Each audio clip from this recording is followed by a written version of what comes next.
Now next point is the types of power transmission system. Power transmission system ની અંદર જોવા જઈએ તો ટ્રાન્સમિશન જે પાવર કે જે પણ કંઈ મોશનનું થાય છે એ ઘણી બધી રીતે થાય છે, પણ મોસ્ટ પ્રોબેબલી જે મિકેનિકલ ડ્રાઈવ છે વધારે યુઝ થતી હોય છે power transmission point of view. તો મિકેનિકલ ડ્રાઈવની અંદર જો ક્લાસિફિકેશન જોવા જઈએ તો મેઇનલી બે ક્લાસિફિકેશન છે.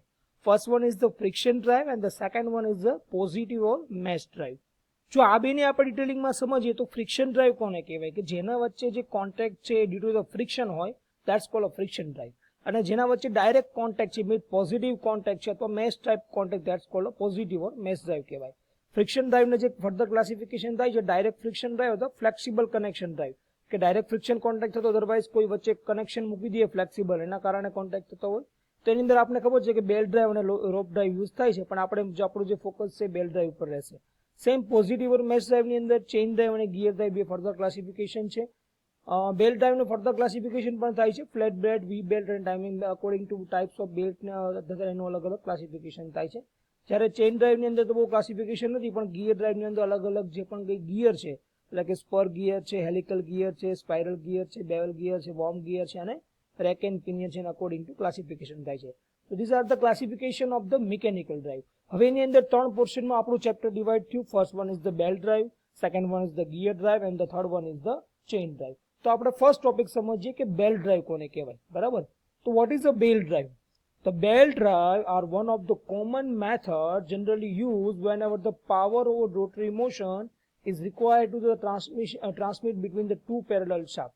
આપણે સપોઝ બે શાફ્ટ અહીંયા કન્સિડર કરીએ. ફિગરની અંદર બે શાફ્ટ આપેલા છે, એક છે ડ્રાઇવિંગ શાફ્ટ તમને દેખાય છે અને આ બધું તમને દેખાય છે ડ્રીવન શાફ્ટ. બરાબર, આ બંને વચ્ચે આપણે પાવર ટ્રાન્સમિશન કરવું છે, તો એના માટે જે પણ આપણે કે ફ્લેક્સિબલ કનેક્શન યુઝ કર્યું છે, શું કર્યું છે અહીંયા બેલ્ટ યુઝ કર્યું છે. બરાબર, that's called a belt drive, કે જે બેલ્ટની મદદથી આપણે ડ્રાઇવિંગ અને ડ્રીવન શાફ્ટ વચ્ચે જે પણ કી પાવર ટ્રાન્સમિશન કરીએ છીએ, that's called a belt drive.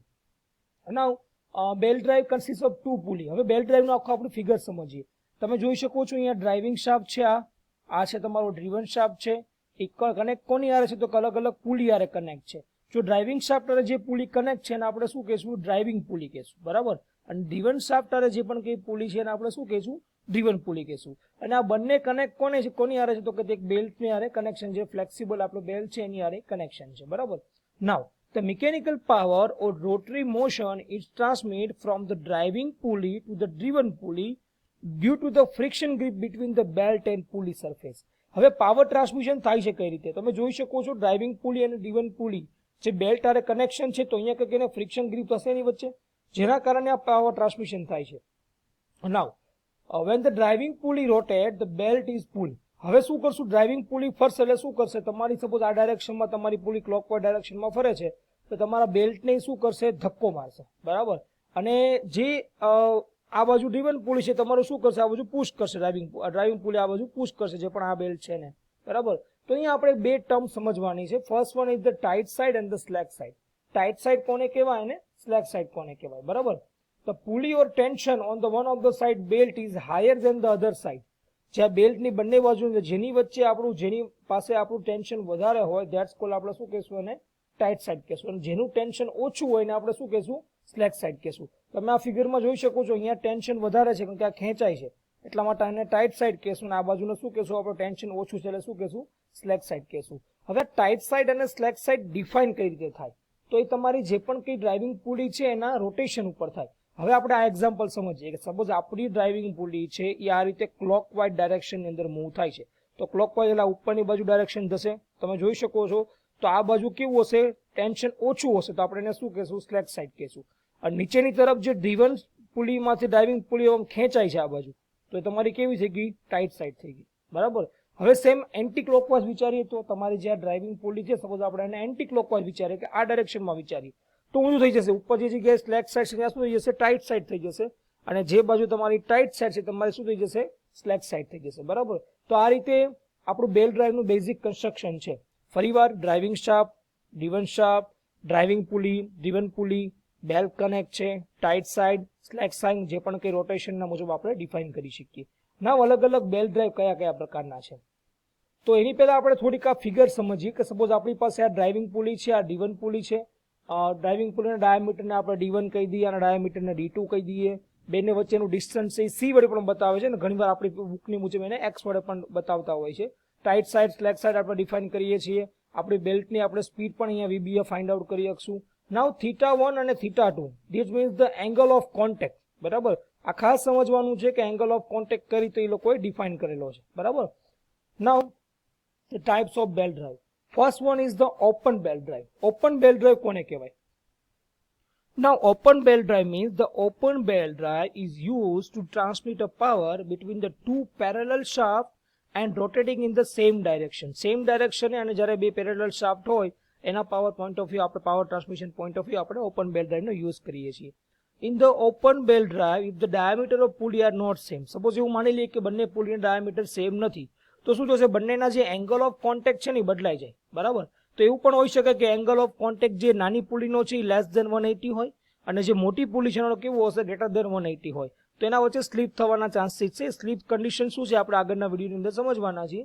તો આપણે જ્યારે પણ ડિઝાઇનિંગ કરવું હોય કોઈ પણ વસ્તુનો એંગલ ઓફ કોન્ટેક્ટ કી ફાઇન્ડ આઉટ કરવું હોય ઓપન બેલ્ટ ડ્રાઈવનું, તો આપણે આ ઇક્વેશન ઉપરથી ફાઇન્ડ આઉટ કરીએ છીએ. Where the R1 and R2 is the radius of driving and driven pulley અને x is the distance between them. બરાબર.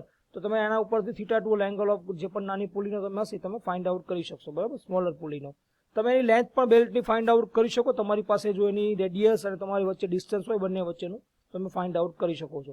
ઓલરેડી પ્રીવિયસ વિડીયોની આપણે અમુક એક્ઝામ્પલ પણ જોયા છે, પણ આ ઇક્વેશન યાદ રાખવા લગભગ એક્ઝામ્પલ આના બહુ જીટીયુની અંદર પૂછાતા હોતા નથી. Now next one is the cross belt drive. What is the cross belt drive? The cross belt drive is used to transmit the power when the shafts are parallel but rotate in the opposite direction. Opposite direction માં થતા હોય પણ shaft કેવા હોય? Parallel હોય. ત્યારે તમે cross belt ડ્રાઈવનો use કરી શકો. In this drive belt cross each other there are much wear and tear. બંને કેવું તમે જોઈ શકો બીજા વચ્ચે ક્રોસ આખી સાઇન બનાવે જુઓ તમે. બરાબર, એ રીતે બંને કનેક્ટ કરેલા હોય છે. ખાસ કરીને જે પણ કે આ ક્રોસ બેલ્ટ ડ્રાઈવ છે એ ખાસ કરીને લોંગ ડિસ્ટન્સ જ્યારે બંને વચ્ચે શાફ્ટ વચ્ચે હોય ત્યારે તમે આને યુઝ નહીં કરી શકો અને લોઅર સ્પીડ માટે પણ નહીં કરી શકો. In this drive the angle of contact બંનેના θ1 θ2 બંને કેવા હશે? સરખા હશે, પણ બંનેના ડાયામીટર સરખા હોવા એવા જરૂરી નથી. અહીંયા પણ તમારે જો એનો એંગલ ઓફ કોન્ટેક્ટ કે લેન્થ ફાઇન્ડ આઉટ કરવી હોય તો તમે આ ઇક્વેશન ઉપરથી કરી શકો છો. નાઉ નેક્સ્ટ છે ક્વાર્ટર ટર્ન બેલ્ટ ડ્રાઈવ. તો ક્વાર્ટર ટર્ન બેલ્ટ ડ્રાઈવ કઈ જગ્યાએ યુઝ થાય? તો quarter turn belt drive also એને રાઇટ એંગલ બેલ્ટ ડ્રાઈવ પણ એને કહેવામાં આવે છે. It is use to transmit the power between the two shaft at the right angle and rotating in a one define direction. જ્યારે બંને shaft હોય, તમે જો એક બાજુ એક શાફ્ટ અહીંયા ડિફાઇન કરીએ, બીજો શાફ્ટ આ બાજુ ડિફાઇન કરીએ, બંને એકબીજાના કેવા છે? 90 એટલે કે રાઇટ એંગલે છે, ત્યારે તમે ક્વાર્ટર ટર્ન બેલ્ટ ડ્રાઈવ તમે યુઝ કરી શકો. In order to prevent the belt from leaving the pulley. ઘણીવાર કેવું થશે કે આ રાઇટ એંગલે હોય તો ઘણીવાર તમારો બેલ્ટ તમારી પુલી ઉપરથી સરકી જાય. એટલા માટે શું કરવું પડશે? જે આ પુલીની જે ફેસ છે ને વિડ્થ આપણે એ શું કરવી પડશે? વધારે રાખવી પડશે. અને વેન ધ રિવર્સિબલ મોશન આપણે જોતી હોય ક્યારે પણ ત્યારે above arrangement can not be possible because quarter turn belt આપણે ગાઈડ પુલી હારે એને યુઝ કરશું. તમે જોઈ શકો છો અહીંયા ગાઈડ પુલી હારે એ લોકો અહીંયા યુઝ કરેલો છે. એક્સ્ટ્રા એક પુલી અહીંયા મૂકી દેશે જ્યારે રિવર્સિબલ આપણે જોતું હોય ત્યારે. This are the quarter turn belt drive. Now belt drive with the idle pulley. A belt drive with an idle pulley is used with the shaft arranged parallel and when an open belt drive cannot be used due to the small angle of contact of smaller pulley. ઘણીવાર કેવું થશે કે તમારા shaft બંને પેરેલલમાં connect કરેલા હશે પણ તોય તમે ઓપન બેલ્ટ ડ્રાઈવને યુઝ નહીં કરી શકો. શું કરવા? કે જે એંગલ ઓફ કોન્ટેક્ટ હોવો જોઈએ સ્મોલર પુલીનો એ ઘણીવાર એમાં ઇશ્યુ હશે. એટલા માટે વચ્ચે અહીંયા શું કરી દેવાની? એક આઇડલ પુલી આપણે મૂકી દેવાની છે. Idle pulley help to increase the angle of contact, જેના કારણે જે પણ કે એંગલ ઓફ કોન્ટેક્ટ છે એ વધારશે આઇડલ પુલી અને બેલ્ટ ટેન્શન ઇન્ક્રીઝ થશે અને તમને જે પણ કંઈ તમારો વેલોસિટી જોતો હશે તમને મળી જશે. ઘણીવાર આઇડલ પુલીને જોકી પુલી ડ્રાઈવ પણ અહીં કહેવામાં આવતું હોય છે. તો these are the types of belt drive with idle pulley. Now fast and loose pulley. આ જીટીયુની અંદર એકવાર પૂછાયેલી છે એટલે ઇમ્પોર્ટન્ટ છે. A fast and loose pulley drive is use when the driven shaft or machine shaft is to be started or stopped whenever desired without stopping a driven shaft. આપણી પાસે બે શાફ્ટ છે બરાબર, એક ડ્રાઇવિંગ શાફ્ટ છે ને એક driven shaft છે. આપણે એવું કરવું હોય કે આપણે જે પણ કંઈ આપણો ડ્રીવન શાફ્ટ છે આપણે બંધ કરવો હોય અથવા શરૂ કરવો હોય, પણ એ વખતે આપણો જે પણ ડ્રાઇવિંગ શાફ્ટ છે બંધ કે શરૂ નહીં કરવાનો, એના વગર કરવો હોય તો ફાસ્ટ અને લૂઝ પુલી તમે યુઝ કરી શકો છો. આ pulley which key to the driven shaft, જે તમે જોઈ શકો ડ્રીવન શાફ્ટ અને જે પુલી ફિટ કરીને શું કહેવાય આપણે ફાસ્ટ પુલી કહેશું. અને લૂઝ પુલી પણ કનેક્ટ કરેલી છે, પણ લૂઝ પુલીનું કામ શું છે? કોઈ પાવર ટ્રાન્સમિશન માટે ઉપયોગ નહીં થાય બરાબર.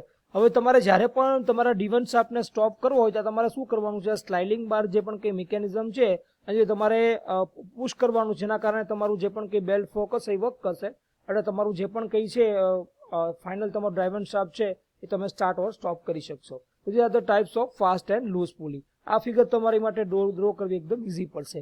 આનું આપણી પાસે એક પ્રેક્ટિકલ હતું એટલે આપણે તમને વિડીયો મૂકે અહીંયા છે અને આપણે પાસે વિડીયો પણ અવેલેબલ હશે તો તમે એ પણ નેટ ઉપર જોઈ શકો છો. નાઉ સ્ટેપેડ ઓર કોન પુલી ડ્રાઈવ. તમે એના નામ પરથી સમજી શકો છો સ્ટેપેડ કરેલું છે. આ કઈ જગ્યાએ યુઝ થાય? It is use where the different speed are required at the D1 shaft while the main or driving shaft run at a constant speed. જે આપણો ડ્રાઇવિંગ શાફ્ટ છે ને એ મેઇન સ્પીડે ફરતો હોય પણ D1 શાફ્ટની અંદર સ્પીડની અલગ અલગ રિક્વાયરમેન્ટ હોય તો શું થાય, ઓટોમેટિક જે બેલ છે ને તમારો એ શિફ્ટિંગ થશે. આ જુઓ તમે સ્ટેપ વાઇઝ, બરાબર. તો આપણે એને શું કહીએ છીએ? સ્ટેપેડ ઓર કોન પુલી કહીએ છીએ. અને લાસ્ટ જે ટાઈપ છે ટાઈપ્સ ઓફ બેલ્ટ ડ્રાઈવની અંદર એ છે compound belt drive. It is used when there are large speed ratio is required and large center distance between the driving and D1 shaft. ઘણીવાર ડ્રાઇવિંગ અને D1 shaft વચ્ચે distance વધારે હોય અને આપણે speed ratio પણ વધારે જતો વેલોસિટી રેશિયો, તો આપણે શું કરીએ છીએ? કમ્પાઉન્ડ બેલ્ટ ડ્રાઈવ કરીએ છીએ. એક કરતાં વધારે આપણે પુલી કનેક્ટ કરીએ છીએ.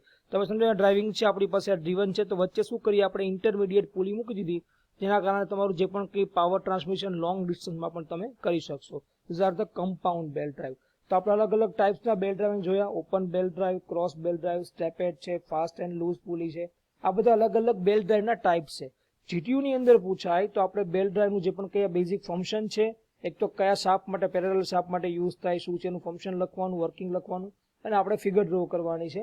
તો આ તમે અલગ અલગ ટાઈપ્સના બેલ્ટ ડ્રાઈવ તમે સ્ટડી કર્યા. નાવ નેક્સ્ટ વિડીયોની અંદર આપણે વેલોસિટી જે પણ કંઈ રેશિયો છે બેલ્ટ ડ્રાઈવનો એ આપણે હવે ફાઇન્ડ આઉટ કરશું અને સ્લીપ અને જે પણ કંઈ આપણી ક્રીપની કન્ડિશન છે belt drive point of view એ આપણે હવે નેક્સ્ટ વિડીયોની અંદર સ્ટડી કરશું.